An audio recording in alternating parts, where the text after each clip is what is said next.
Penal Code section 12022.53 is California's 1020 life law. Basically, this is a gun or firearm sentencing enhancement that adds prison time, a lot of prison time, if you're convicted of a felony in a situation where you personally used a firearm in the commission of the crime. Now, 1020 life only applies to the most serious crimes. So it's crimes like robbery, murder, rape, kidnapping. There's a complete list on our website. Basically, if you commit one of these crimes and you use a gun without firing it, then it adds 10 years to your sentence. So that could be a situation, for example, where you point a gun at someone or pistol whip the person. If you actually fire the gun but don't strike anyone, it adds 20 years to your sentence. So that might be a situation where you fire at somebody and miss, or a situation where you fire a warning shot. If you fire a gun and you actually strike a victim, causing great bodily injury or death, then it adds 25 years to life to your sentence. So, for example, let's say you commit a robbery, and normally a robbery only carries up to 5 years in state prison. But suppose that you have a gun and you fire a warning shot in the course of the robbery. Then instead of facing up to 5 years in state prison, you're facing up to 25 years.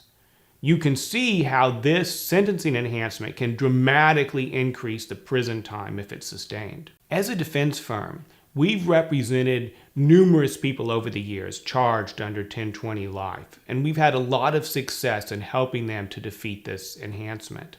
The most important defense strategy is to fight the underlying felony.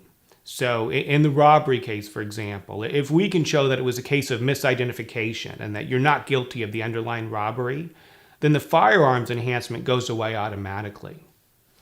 Or in other cases, the defense strategy is to show that you were not the one who personally used the firearm.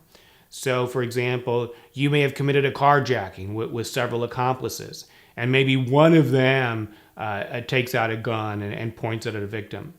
If you're not the person who actually had the gun, who personally used the gun, the gun enhancement could be sustained as to your accomplice, but not against you because you're not the one who personally used the firearm.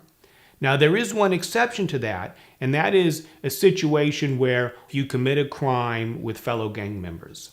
So if you're a gang member and you commit one of these underlying felonies with fellow gang members, and any one of them uses a firearm, then everybody involved can be charged under 1020 life, even if you didn't personally use the gun.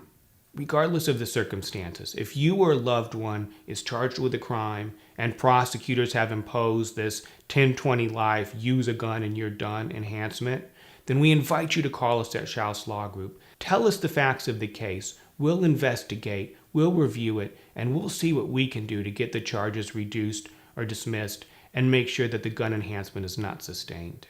If you're in this situation, we invite you to call us here at Shouse Law Group. Tell us your story. We'll see what we can do to get the charges reduced or dismissed.